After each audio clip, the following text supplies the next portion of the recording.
नमस्कार। स्वागत है आप सभी का। तो चलिए हमेशा की तरह आज के दिन की भी शुरुआत करते हैं द स्पीकिंग ट्री के आर्टिकल के साथ।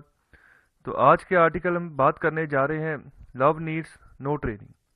तो प्यार को किसी ट्रेनिंग की ज़रूरत नहीं होती है, ये आपके अंदर ही डेवलप होता है। क्या फ़र्क होता है सच्चे और झूठे प्रेम में, तो इन सब चीज़ों के बारे में यहाँ पर अच्छे से डिस्कशन की गई है। तो यहाँ पर स्टार्टिंग में चोंग जू की यहाँ पर बात की गई है कि इन्होंने यहाँ पर किसी समय पर कहा था कि यहाँ पर अगर आपने बहुत अच्छे लेवल पर पोलाइटनेस दिखानी है ना, तो यहाँ पर वहाँ पर किसी फॉर्मेलिटी की ज़रूरत नहीं होती। वहाँ पर अगर आप किसी से मिलते भी हो ना, तो जो आपकी दिल से बातें निकली वो आप उसी को करो। तो यहाँ पर अगर हम बनावटी रूप में बनना शुरू कर देंगे तो हम कब पूरी तरह से बनावटी हो जाएंगे तो हमें भी पता नहीं चलेगा। तो यहाँ पर जो अंदर से बातें जो दिल की गहराइयों से निकलती हैं उसको कर दो।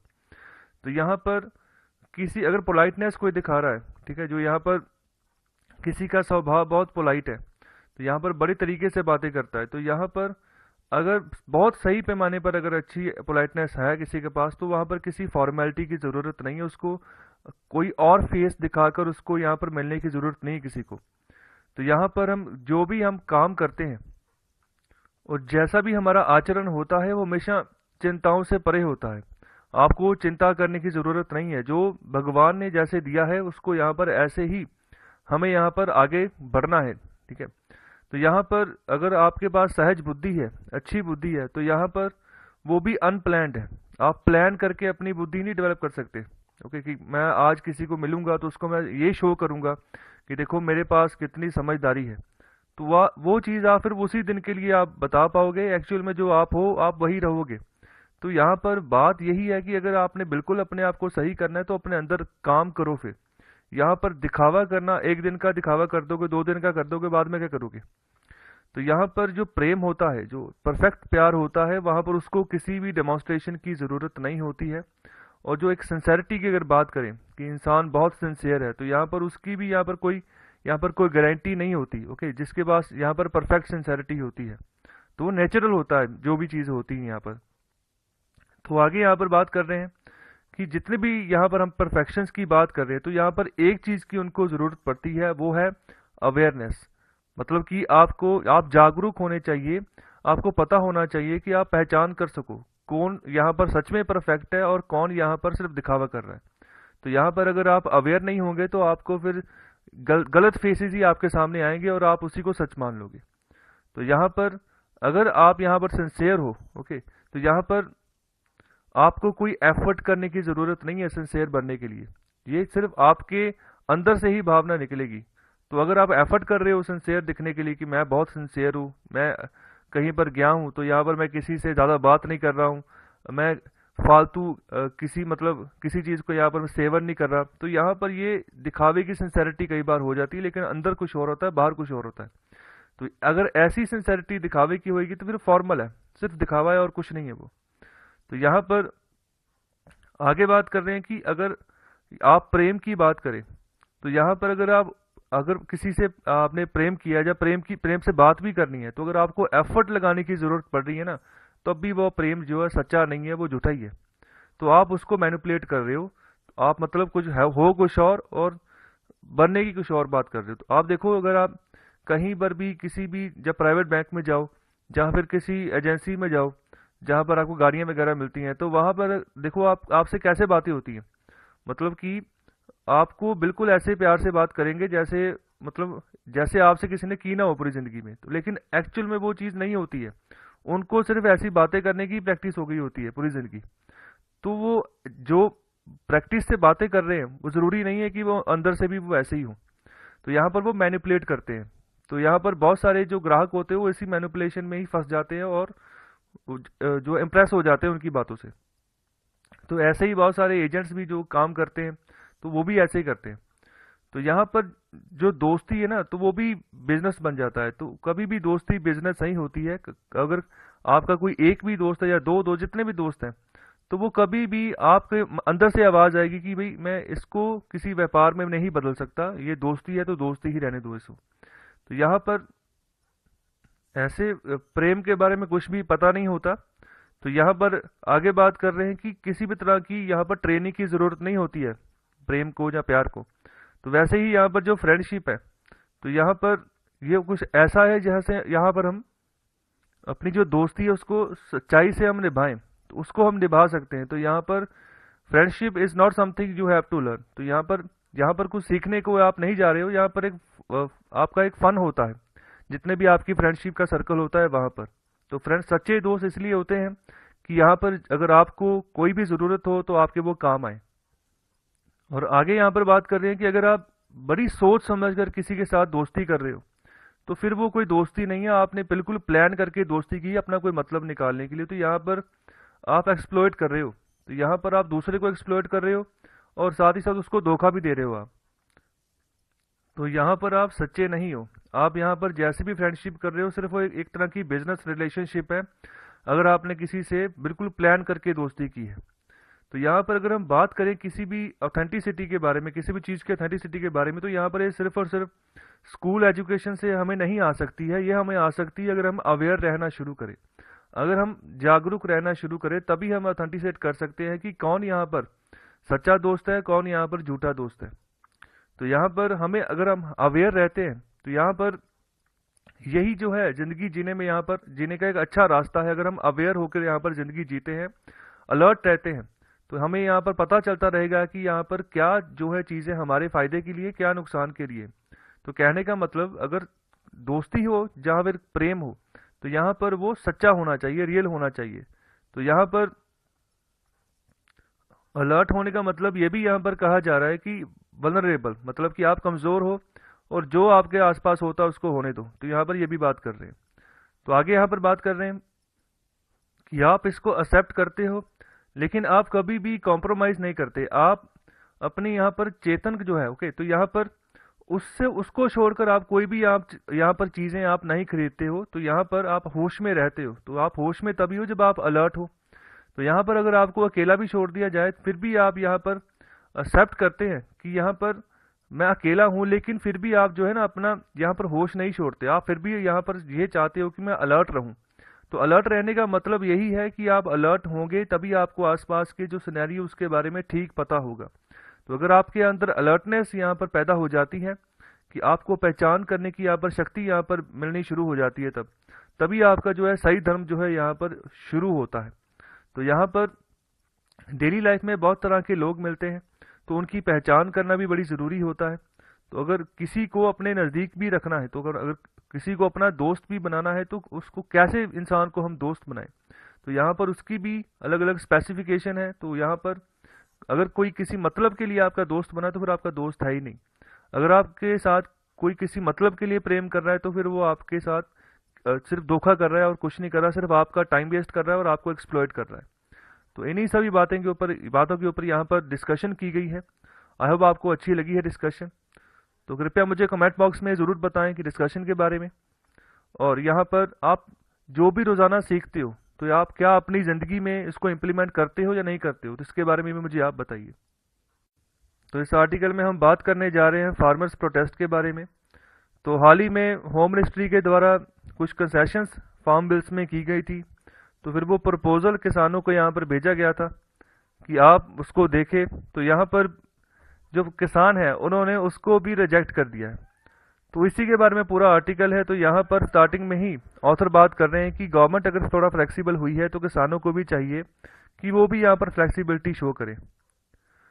तो यहाँ पर अनफॉर्चुनेट यहाँ पर इस बात को बोला गया है कि किसानों ने, जो किसान यहाँ पर इन 3 फार्म लॉज के खिलाफ यहाँ पर प्रोटेस्ट कर रहे हैं दिल्ली के आसपास, तो उसमें जो कंसेशंस यहाँ पर मिनिस्ट्री ने करके भेजी थी तो उसको भी रिजेक्ट कर दिया गया है एक प्रोटेस्टर्स के द्वारा, किसानों के द्वारा। तो उन्होंने अपना वही मैक्सिमलिस्ट यहाँ पर स्टैंड रखा है। तो यहाँ पर उनका स्टैंड क्या है कि आप पूरे के पूरे बिल को ही रिजेक्ट करो, आप तीनों फार्म बिल्स को ही आप रिजेक्ट करो, वो हमें माननीय नहीं है। तो यहाँ पर उन्होंने धमकी भी दी है कि अगर सरकार जो है इन लॉस को रिपील नहीं करती है तो फिर हम जो है नेशनल कैपिटल के अंदर आ जाएंगे, वहाँ पर फिर अपना डेरा डालेंगे और वहाँ पर हम जो है प्रोटेस्ट करेंगे। तो यहाँ पर ऑथर बात कर रहे हैं कि ये बिल्कुल एक तरह की ब्लैकमेल की पॉलिटिक्स है, जो यहाँ पर धरती का, जो हमारी मिट्टी का जो यहाँ पर बहादुर पुत्र है, ओके, जिसको हम किसान बोलते हैं, तो वो यहाँ पर जो बड़े कॉरपोरेट्स है जैसे यहाँ पर अंबानी और अडानी, इनका ही आमतौर पर नाम लिया जा रहा है। तो यहाँ पर इनके ऊपर यहाँ पर टेक कर रहे हैं, इनको यहाँ पर एक साइड पे करना चाहते हैं। तो एक तरह की यहाँ पर ब्लैकमेल पॉलिटिक्स खेल रहे हैं सरकार के साथ। तो ये यहाँ पर ऑथर का कहना है। तो गवर्नमेंट ने यहाँ पर जो नई कंसेशंस भेजी हैं, तो इसके यहाँ पर ये भी बोला गया है कि जो मिनिमम सपोर्ट प्राइस सिस्टम जो चलता आ रहा है वो कंटिन्यू रहेगा। तो मिनिमम सपोर्ट प्राइस क्या होता है, देखिए जो पंजाब और हरियाणा के जो किसान है, वो जो यही वाला जो एरिया है, यहाँ पर जो कणक होती है, जो यहाँ पर धान होती है, गेहूं होता है, तो उसके ऊपर एमएसपी मिलती है, मिनिमम सपोर्ट प्राइस मिलता है। भारत सरकार ये सारी कणक, ये सारे गेहूं, ये सारी धान की खरीद करती है। तो मिनिमम सपोर्ट प्राइस का मतलब होता है कि जितना यहाँ पर एक प्राइस यहाँ पर तय कर लिया गया है ना, उसके नीचे अभी कोई भी आड़तिया, कोई भी बिचौलिया जो है अगर खरीद करेगा तो उससे कम जो है, कम पैसे में खरीद नहीं कर सकता है। तो फॉर एग्जांपल अगर मैं बात करूं, जो यहाँ की जो मंडियां हैं, तो अभी खरीफ का सीजन जो है वो आउट हुआ है, तो जो धान है तो उसकी बिक्री हुई है, तो उसका भी जो प्राइस है, अलग अलग वैरायटी के धान का अलग अलग प्राइस होता है। तो एवरेज अगर आप निकाल लो तो वो 1800 से 1900, ओके, 1800 से 1900 पर क्विंटल जो है प्राइस जाता है। तो इसके नीचे नहीं जाएगा। तो ये जो सरकारी मंडियां होती है ना, वहां पर ये प्राइस लगता है। तो थोड़ा बहुत वेरी करता है, ज़्यादा वेरी नहीं करता है। तो अगर इसको कंपेयर करोगे आप बाकी के जो देश की मंडियां हैं, तो उस हिसाब से ये काफ़ी ज़्यादा है। तो बाकी की जो देश की मंडियां हैं, अगर वहां पर गेहूं भी बिकने आ रहा है, तो कहीं पर 1000 रुपये पर क्विंटल मिल रहा है, कहीं पर 1200, कहीं पर 800, 900। लेकिन आप अगर पंजाब हरियाणा की बेल्ट में आ जाओगे तो आपको 1800 से लेकर 2000 के बीच में पर क्विंटल रेट आपको मिलेगा। तो कई बार ऐसा भी होता है कि जो वेस्टर्न उत्तर प्रदेश के किसान वो चोरी भी आते हैं इन मंडियों में अपना अनाज बेचने के लिए, क्योंकि यहाँ पर प्रॉफिट में, यहाँ पर पैसे ज़्यादा मिलते हैं। तो ये सारी खरीद ये दोनों फसलों के ऊपर भारत सरकार करती है। भारत सरकार ये कहती है कि वो 60,000 करोड़ रुपए लगाती है पंजाब के ऊपर और 30,000 करोड़ रुपए लगाती है हरियाणा के ऊपर, इन सभी फसलों की खरीद करने के लिए। तो यहाँ पर ऑफिशियली तो 22 से 24 फसलें हैं जिनके ऊपर एमएसपी सरकार, यहाँ पर सरकार ने घोषित किया हुआ है। लेकिन सिर्फ गिनी चुनी ही 4-5 फसलें हैं जिन पर एक्चुअली में सरकार एमएसपी देती है। तो अब ये एमएसपी का ही डर है कि एमएसपी उड़ जाएगा, क्योंकि जो ये बिल लाया गया है, फार्म बिल, तो इसमें ऐसा यहाँ पर कहीं पर भी ये चीज़ नहीं लिखी कि हम यहाँ पर एमएसपी यहाँ पर ख़त्म करेंगे, लेकिन कंडीशंस ऐसी बन जाएंगी कि एमएसपी खुद ही ख़त्म होगा। तो यहाँ पर इसी मुद्दे के ऊपर किसान जो है प्रोटेस्ट कर रहे हैं कि आप हमें लिखत में दे दो कि आप एमएसपी जो है वो उसको रखोगे, चाहे कॉरपोरेट्स हमारा यहाँ पर हमारी फसल खरीदें, चाहे सरकार खरीदे। तो इसी के ऊपर टसल चल रहा है। तो भारत सरकार भी यहाँ पर इसको कंटिन्यू रखना चाहती है कि जो बिल आ गया है इसको अभी वापस ना ही लिया जाए तो अच्छा है। तो यहाँ पर अगर बात करें बिहार की, तो 2006 से ही ये बिल वहाँ पर लागू है। तो वहाँ पर जो भी फसल निकलती है उनको जो पर्याप्त रेट वो मांगते हैं किसान, वो नहीं मिलता है। तो फिर जो मिल्स होती हैं, फ्लोर मिल्स होती हैं या राइस मिल्स होती हैं, तो उनको यहाँ पर फ़ायदा होता है, वो सस्ते से सस्ते अनाज उठाती हैं और अपना जो है प्रॉफिट बनाती हैं। तो अगर बात करें यहाँ पर गवर्नमेंट की, तो उन्होंने यहाँ पर बोला है कि मिनिमम सपोर्ट प्राइस का सिस्टम चलता रहेगा, यहाँ पर कोई दिक्कत नहीं आएगी। और साथ ही साथ यहाँ पर अगर किसानों को कोई दिक्कत आती है कॉरपोरेट्स के साथ भी, तो यहाँ पर एक रास्ता उनके लिए खोल दिया गया है कि आप कोर्ट का दरवाज़ा जो है वो खटखटा सकते हैं अपने डिस्प्यूट्स को कानून के दायरे में, अगर आप हल करवाना चाहते हैं उसके लिए। तो यहाँ पर एमएसपी, यहाँ पर एमएसपी के बारे में बात कर रहे हैं कि इससे अच्छा भी है, ज़्यादा अच्छा ही इसने काम किया है, यहाँ पर नुकसान इसने कम पहुँचाया अगर यहाँ पर कंपैरिजन करें।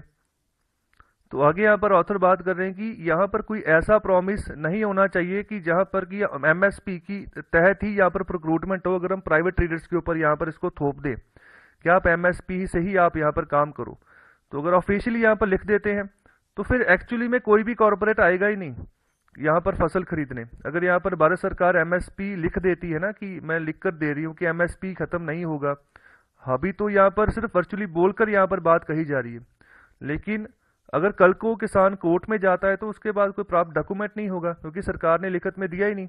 तो अगर कोई कंप्लेंट भी करेगा कि हमें एमएसपी से नीचे यहाँ पर कॉरपोरेट जो है यहाँ पर फसलें खरीद रहे हैं, तो फिर वहां पर कॉर्पोरेट सही साबित हो जाएंगे अगर कोर्ट में वो अगर केस भी करता है तो यहाँ पर अगर लिखित में भी देते हैं तो फिर अगर प्राइवेट ट्रेडर्स जो यहाँ पर जिनको यहाँ पर जिनके लिए रास्ता खोला गया है कि किसान अपनी फसल कहीं पर भी किसी भी प्राइवेट ट्रेडर्स को जाकर बेच सकते हैं, तो फिर अगर उनके ऊपर एमएसपी थोप दिया जाता है लिखित में सरकार के द्वारा तो फिर वो खरीदेंगे ही नहीं।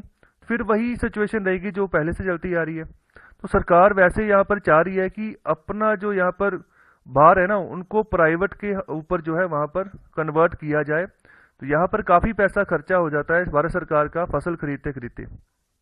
तो यहाँ पर जो स्टेट है जो सरकार है वो 1/3 जो है ना वीट और राइस आउटपुट खरीदती है, ओके, प्रोक्यूर करती, बाद में उसको संभालती भी है। तो यहाँ पर हर साल जो है ज्यादा ग्रेन्स हो जाते हैं तो उनकी स्टोरेज में भी दिक्कत आती है। बहुत सारे यहाँ पर गोडाउन ऐसे हैं फूड कॉरपोरेशन ऑफ इंडिया के जहाँ पर अंदर जो लिमिट है वो खत्म हो चुकी है स्टोरेज की, तो उसको बाहर रखना पड़ता है। तो बाहर के भी जो मेंटेनेंस के पर्याप्त साधन है वो उपलब्ध नहीं है, तो वहां पर वो भी गल सड़ कर खराब हो जाता है।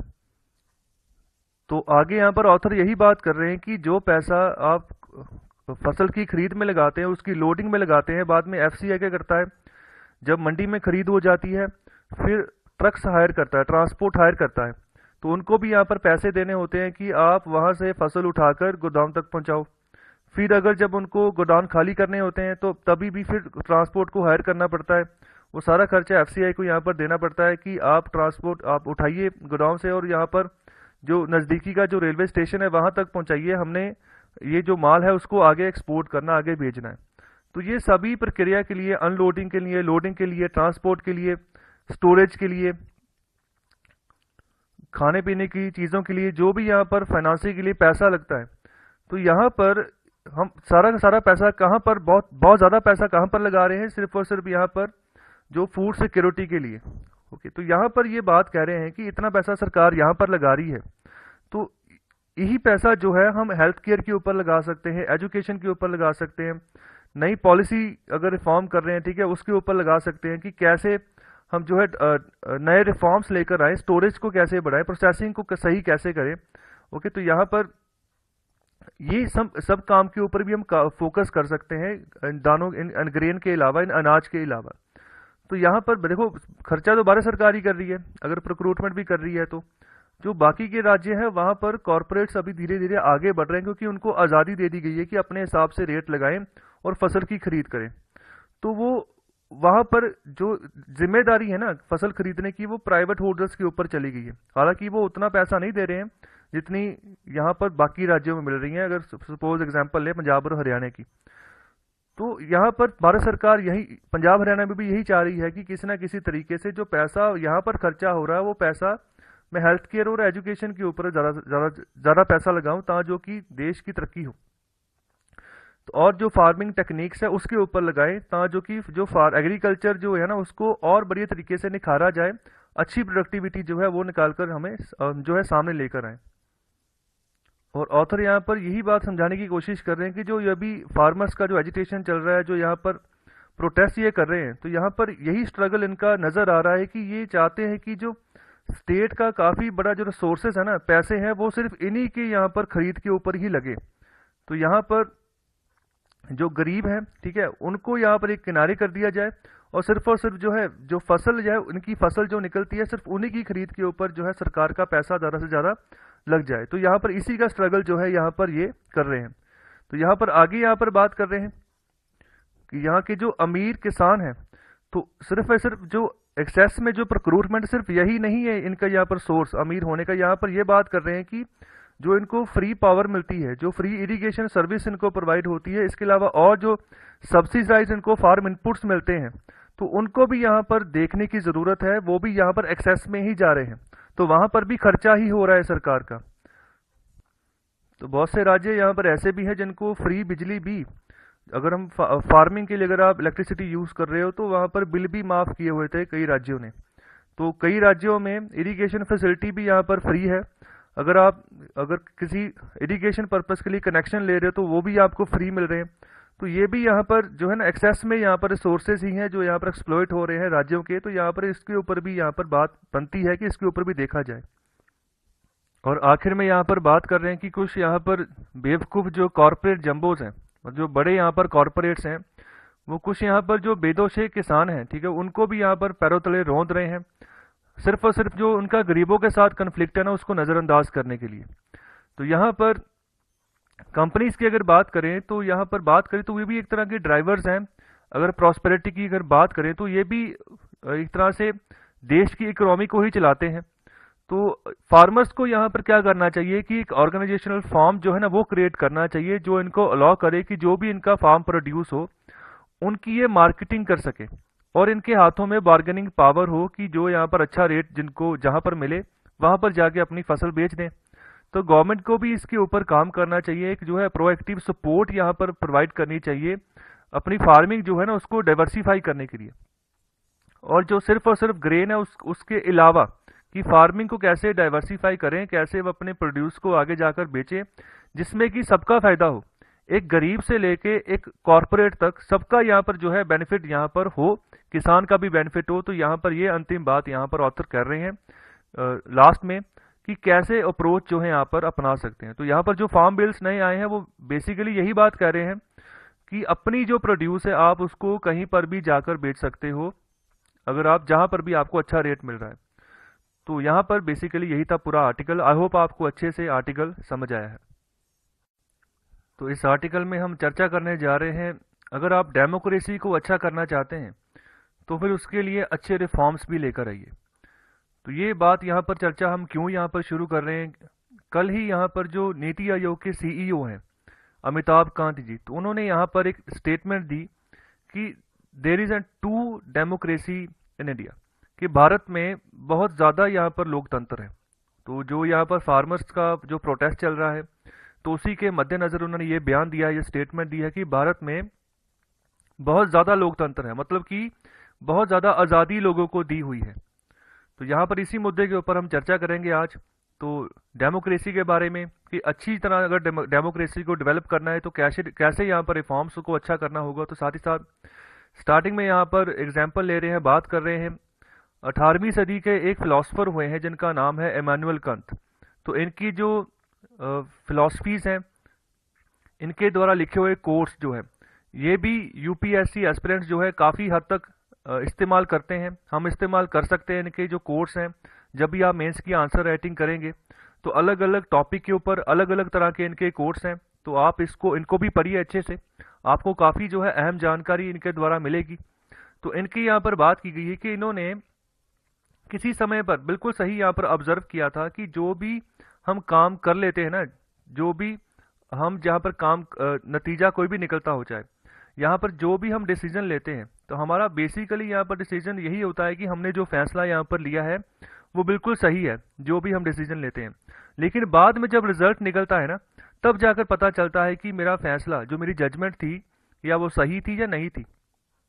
तो इन सब चीज़ों का मतलब बाद में निकलता है कि जो मैंने यहाँ पर काम किया वो सही था या गलत था, या क्या उसमें खामियां रह गई। तो बिल्कुल डेमोक्रेसी के मायने में भी यही बातें हैं कि जब ये डेमोक्रेसी आज से 250 साल पहले पुरानी की बात करो तो वहाँ पर जब ये स्टार्टिंग में ये प्रैक्टिस शुरू हुई थी, तब यहाँ पर उस समय पर भी ये एक जजमेंट ही थी, एक यहाँ पर एक तरह का डिसीजन ही था कि बिल्कुल हम बिल्कुल राइटली डिसीजन ले रहे हैं। अगर हम बात करें इब्राहिम लिंकन के समय की, तो वहाँ पर भी उनके द्वारा यही सोचा गया था कि लोगों को हमने यहाँ पर उनको टैकल करना है, उनके बारे में सोचना है, तो उन्हीं के द्वारा चुनी गई सरकार हम बनाएंगे तो ज़्यादा फायदेमंद रहेंगे फ्यूचर में। तो आइडियोलॉजीज देखिए आप, अलग अलग तरह की आइडियोलॉजीज डेवलप हुई समय के हिसाब से। डेमोक्रेसी थी कि लोगों के द्वारा चुनी हुई सरकार होगी, फिर कम्युनिज्म आया, फिर उसके बाद कम्युनिज्म में भी अलग अलग तरह के बंटवारे हो गए। चाइना में अलग तरह का कम्युनिज्म है, रशिया में अलग तरह का कम्युनिज्म है, भारत में अलग तरह का कम्युनिज्म है। तो यहाँ पर आइडियोलॉजीज चेंज होती रहती हैं। तो यहाँ पर 250 साल बाद भी ना, अभी भी कि जो आउटकम निकल कर आ रहे हैं डेमोक्रेसी के, और उसकी जो राइटनेस है, जो उसका क्या सही उसके आउटकम्स निकल के आ रहे हैं या नहीं आ रहे, तो अभी भी इसको बहुत सारे लोग जो दोनों को मिक्स करके चल रहे हैं, डेमोक्रेसी और इसकी राइटनेस को। तो इसी के बारे में अच्छे से यहाँ पर डिस्कशन यहाँ पर कर रहे हैं। तो जैसे मैंने स्टार्टिंग में अमिताभ कांत की बात की कि उन्होंने कहा कि यहाँ पर भारत में बहुत ज़्यादा डेमोक्रेसी है, तो उसके संदर्भ में भी यहाँ पर बातें की गई हैं। तो डेमोक्रेसी की अगर बात करें तो यहाँ पर एक कलेक्टिव एक्ट इसको बोला गया है। बहुत सारे यहाँ पर जो एक्शंस होते हैं तो उनको कलेक्टिवली अगर हम मापें तो तब हम कहते हैं कि हम यहाँ पर जो काम करते हैं डेमोक्रेसी में, तो उसका जो सबसे जो महत्वपूर्ण फंक्शन होता है यही है कि जितने भी किश्तियाँ यहाँ पर भारत के समुद्र में चल रही हैं, भारत नाम के समुद्र में जितनी भी किश्तियाँ चल रही हैं, उन सबको यहाँ पर लिफ्ट करके चलना है, सबको यहाँ पर बैलेंस प्रोवाइड करना है। तो डेमोक्रेसी का मतलब यही है कि लोगों की सुनना, लोगों की जो जो यहाँ पर आवाज़ है ना, उसको सुनना, उसके हिसाब से काम करना, तो इसी को तो हम डेमोक्रेसी कहते हैं। अगर हमने अपनी ही मनानी है, अपने ही बारे में हमने यहाँ पर अप्रोच दिखानी है कि हमारी बात सुनो, लोग कुछ नहीं है, तो फिर वो डेमोक्रेसी थोड़ी है, फिर वो डिक्टेटरशिप हो गई। अगर आपने एग्जांपल्स देखनी है डिक्टेटरशिप की, तो जितने भी मुस्लिम कंट्रीज है मोस्टली सभी जगह डिक्टेटरशिप ही है। तो वहाँ के लोग देखो पिछले 30-30 40-40 सालों से एक ही बंदे के शासन के अधीन जो है यहाँ पर अपनी जिंदगी बिता रहे हैं। तो काफी सारे देश ऐसे भी हैं, जैसे लीबिया था, इजिप्ट में भी ऐसा हुआ कि विद्रोह होना शुरू हो गया लोगों के मन के अंदर ही कि आप अभी हटो, क्योंकि लोगों की सुनी नहीं जाती थी, जो किसी डिक्टेटर के मन में आया उसी को इम्प्लीमेंट करते थे। तो भारत में ऐसा नहीं होता, भारत में लोगों की द्वारा सरकार बनाई जाती है। अगर लोगों के मन में गुस्सा भी होता है ना, वो हर 5 साल बाद निकाल देते हैं। लेकिन जो ऐसे कंट्रीज हैं जहाँ जहाँ पर 40-40 सालों से डिक्टेटरशिप चल रहा है, तो वहाँ पर गुस्सा निकाला ही नहीं जाता। और यहाँ पर अगर मिलिट्री यहाँ पर वीक है किसी देश की, तो यहाँ पर जो शासक होता है उसी को भी मार देते हैं। लेकिन इसका कंपेयर अगर हम करें चाइना के साथ, तो चाइना भी एक तरह का, वो तो कहता है कि मैं डेमोक्रेसी हूँ, क्योंकि वहाँ पर वन पार्टी रूल चलता है, लेकिन वो भी एक तरह का डिक्टेटरशिप ही है। वहाँ की डेमोक्रेसी देखो, तो आगे उसी के ऊपर चर्चा करेंगे हम। तो यहाँ पर अगर भारत जैसे देश की बात करें, तो यहाँ पर डेमोक्रेसी का अटेम्प्ट यही है कि यहाँ पर जितने भी यहाँ पर जिस तरह के भी लोग रहते हैं, उन सबको अपलिफ्ट करना है, उन सबको एक बैलेंस प्रोवाइड करना है, उन सबकी जो डिमांड्स है उनको फुलफिल करना है, उनको लिफ्ट करना है। तो इसी तरह के और भी जो सारे रीजन हैं जो हमें एंगेज करते हैं कि एक अच्छी डेमोक्रेसी हमने बनानी है भारत में। हम कंपैरिजन कर ही नहीं सकते भारत को चाइना के साथ, हमारी डेमोक्रेसी बहुत बड़े पैमाने की है। और भी जो आसपास के कंट्रीज हैं उसके साथ, वो कंट्रीज भी हमारे साथ कोई कंपैरिजन नहीं कर सकते हैं डेमोक्रेसी के मामले में। और आगे ऑथर यही बात कर रहे हैं कि अभी जो संदेह उठा है ना इसकी एफिशिएंसी के ऊपर, डेमोक्रेसी की, भारत की डेमोक्रेसी की एफिशिएंसी के ऊपर, जो यहाँ पर अभी जो डिबेट में इशू चल रहा है कि there is too much democracy in India, तो ये बिल्कुल यहाँ पर इसकी ज़रूरत नहीं है, ये अनवारंटेड है। ये बिल्कुल यहाँ पर हम कह सकते हैं कि जिसकी कोई ज़रूरत ना हो, तो ऐसे डायलॉग्स यहाँ पर जो है सामने आए हैं। तो यहाँ पर यही बात कर रहे हैं कि अगर कोई भी रिफॉर्म आता है, तो कुछ लोग उसको यहाँ पर कहते हैं कि हाँ इसको हम पुश करेंगे, अच्छा है, लेकिन दूसरे ये भी कहते हैं कि हमें हमें अच्छा नहीं लगता, तो विरोध भी करते हैं। तो ये भी यही जो है ना एक अच्छी निशानी होती है डेमोक्रेसी की, और ये सबसे यहाँ पर हम कह सकते हैं कि ऐसी डेमोक्रेसी ही अच्छे से डेवलप होती हैं, और यही एक तरह की अच्छी एग्जाम्पल्स हो सकती हैं बाकी के देशों के लिए। तो अगर आपने डेमोक्रेसी के बारे में ही पूछना है ना, तो चाइनीज लोगों से पूछो आप। तो यहाँ पर देखो, वहाँ पर जो डेमोक्रेसी है बहुत ही कम डेमोक्रेसी है, डेमोक्रेसी कहते हैं कि है लेकिन बहुत ही कम। वहाँ पर एक ही चाइना की पार्टी है जो पिछले 70 सालों से वहाँ पर रूल कर रही है, वही अपने इंटरिम इलेक्शन करवाती है, वहीं से अपना प्रेसिडेंट चुन लेती है। तो अभी देखो जो प्रेसिडेंट शी जिनपिंग है, उनको यहाँ पर उन्होंने अपने ही कॉन्स्टिट्यूशन में बदलाव करके उनको लाइफ टाइम के लिए प्रेसिडेंट बना दिया है कि जब तक वो जीवित रहेंगे तब तक वही प्रेसिडेंट रहेंगे चाइना के। और इसके अलावा देखो, अगर कोई वहाँ पर प्रोटेस्ट भी होता है, तो वहाँ पर अगर बड़े पैमाने पर अगर जाने भी जाती ना लोगों की, तो उसको वो डाटा ही नहीं दिखाता बाकी के वर्ल्ड को। तो यहाँ पर अगर लोग मरते हैं तो मर लेने दो, उसको यहाँ पर कोई फर्क नहीं पड़ता। काफी समय पुरानी बात है जब यहाँ पर डेमोक्रेसी के लेकर यहाँ पर प्रोटेस्ट हुए थे कि यहाँ पर वन पार्टी रूल खत्म कर यहाँ पर अच्छे से बड़े पैमाने पर डेमोक्रेसी लेकर आओ जैसे भारत में है। तो किसी यूनिवर्सिटी में यहाँ पर ये प्रोटेस्ट हुआ था, तो वहां पर तब टैंक चढ़ा दिए गए थे चाइनीज गवर्नमेंट के द्वारा कि ऐसा प्रोटेस्ट भविष्य में दोबारा कभी ना हो कम्युनिस्ट पार्टी के खिलाफ, कम्युनिज्म के खिलाफ। तो आप देख सकते हैं, आप अंदाजा लगा सकते हैं कि किस लेवल की डेमोक्रेसी है चाइना में। तो वहां पर देखो, यहाँ पर भारत को कंपेयर करो, फिर बोलो कि डेमोक्रेसी क्या होती है और कहाँ पर है डेमोक्रेसी।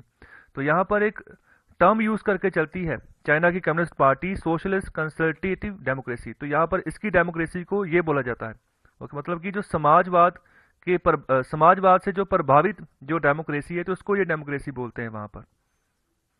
तो यहाँ पर लोग तो चाहते हैं कि क्या क्या चेंजेस आने चाहिए, लेकिन उनकी सुनी नहीं जाती। यहाँ पर वही काम होता है जो चाइना की कम्युनिस्ट पार्टी बोलती है, जिस भी डायरेक्शन में वो लोगों को चलने के लिए बोलती है उसी डायरेक्शन में लोग यहाँ पर चलने शुरू हो जाते हैं, विरोध भी नहीं करते। तो लेकिन यहाँ पर अगर कोई भी रिफॉर्म आता है तो उसके ऊपर डिस्कशन होती है, फिर अगर वो सही लगता है तभी वो पास होता है। अगर पास होने के बाद एक्ट भी बन जाता है, अगर लोगों को नहीं पसंद आता, लोग यहाँ पर विरोध करते हैं, तो लोगों की भी यहाँ पर सरकार सुनती है। और आगे यहाँ पर बात कर रहे हैं कि अगर हम कलेक्टिव डिसीजन मेकिंग को अगर हम ब्लेम करते हैं तो वो भी यहाँ पर गलत बात है। यहाँ पर ये भी अगर सही डायरेक्शन नहीं, अगर डेमोक्रेसी को अच्छी तरह से हमने उसका पैमाना बढ़ाना है। तो बात आगे कर रहे हैं कि पॉलिसी पैरालिसिस, मतलब कि कोई भी आप नीति लेकर आ रहे हो, तो अगर वो नीति अगर आप सही ढंग से लेकर आ रहे हो, सही ढंग से उसको पारित करवा कर फिर आगे लेकर आ रहे हो, फिर उसके बारे में डिस्कशन हो रही है, तो यहाँ पर हम कह सकते हैं कि सही है। अगर पॉलिसी पैरालिसिस हो गया, मतलब कि आप अपनी मनमानी कर रहे हो, सिर्फ और सिर्फ अपने जो आपका स्ट्रेंथ है हाउस में उस हिसाब से हमने उसको पास करवा लिया, जहां पर आपके नंबर नहीं भी बनते वहां पर भी ये पास हो गया, तो यहाँ पर कोई ना कोई यहाँ पर बुरे लक्षण जो है ना डेमोक्रेसी के नजर आने शुरू हो जाते हैं, जो कि अच्छे से आने वाले समय में जो डेमोक्रेटिक प्रैक्टिसेस हैं उसको खराब करेंगे। और आप ही से सीखेंगे फ्यूचर में आने वाले जो जनरेशन होगी, जो भी आप जिस तरह की प्रैक्टिसेस चलती आ रही है डेमोक्रेसी वे में, उसको यहाँ पर सही करने की जरूरत है। हालांकि यहाँ पर जो प्रैक्टिसेस बनाई गई हैं संविधान के द्वारा वो बिल्कुल सही है, लेकिन उसमें जब यहाँ पर बैड पॉलिसी लेकर आते हैं, उसको सही तरीके से मैनिपुलेट करने की कोशिश करते हैं, तो वो कहीं ना कहीं डेमोक्रेसी को यहाँ पर धब्बा लगाते हैं। तो हमें यहाँ पर इसके ऊपर फोकस करना होगा। तो यहाँ पर अगर कोई भी रिफॉर्म आता है, स्पेशली अगर कोई टफ रिफॉर्म की बात करें, जैसे अभी ये किसानों का जो रिफॉर्म चल रहा है, तो जो 3 फार्म बिल चल रहे हैं, तो काफी टफ रिफॉर्म बन चुके हैं। तो अभी सरकार भी अड़ी हुई है कि यहाँ पर हमने इसको जैसे है रिफॉर्म वैसे ही रहने देना है। किसान भी अड़े हुए हैं कि हमने रिफॉर्म जो है पूरी तरह से वापस करवाने हैं, आप जो भी जिस तरह के भी चेंजेस करोगे हमें वो मंजूर नहीं है। तो ये एक तरह का टफ रिफॉर्म हो गया। तो यहाँ पर क्या चाहिए कि यहाँ पर अगर ऐसा कोई रिफॉर्म आता है ना, तो यहाँ पर मैक्सिमम एफर्ट होना चाहिए कि जो जितनी भी पार्टीज हैं उन सबको एक जगह इकट्ठे करो, फिर यहाँ पर जो है डिसीजन लो रिफॉर्म के बारे में कि हाँ क्या रिजल्ट निकल कर आ रहा है, जो उनकी मीटिंग है, क्या जो ओवरऑल जो यहाँ पर सिनेरियो निकल कर आ रहा है अच्छा है, बुरा है या बहुत ही भद्दा है। तो यहाँ पर फिर ही उस रिफॉर्म को आप जो है आगे प्रोसीड करो। और अगर आगे प्रोसीड करने में टफ लग रहा है, वहां पर डर लग रहा है कि हाँ भाई विरोध हो सकता है, तो इसका फिर मतलब यही निकलता है कि हमारे यहाँ बहुत बड़े लेवल पर डेमोक्रेसी है। तो अगर डेमोक्रेसी बड़े लेवल पर है ना, तो सरकार भी फिर कोई रिफॉर्म अगर लेकर आती है 100 बार सोचती है, क्योंकि ये जो इतिहास अभी 2020 में आप देख रहे हो, ये पहली बार नहीं हुआ है ऐसा। ऐसे इंसिडेंट, ऐसे प्रोटेस्ट भारत के इतिहास में देखो, जब से यहाँ पर भारत को आज़ादी मिली है, जब भारत की आज़ादी से पहले से भी अगर हम थोड़ा सा देखें, तो जैसे भी रिफॉर्म ब्रिटिश गवर्नमेंट भी लाती थी तो उसके खिलाफ विरोध होता था। तो 1901 से लेकर अब तक काफी विरोध सरकार के खिलाफ हो चुके हैं, तो इससे भी बड़े बड़े विरोध हुए हैं सरकार के खिलाफ। तो यहाँ पर कहीं ना कहीं हम कह सकते हैं कि हमारे यहाँ डेमोक्रेसी का लेवल काफी हाई है। तो उसकी ही देन है कि यहाँ पर सरकार भी बिल्कुल सही तरीके से चलती है।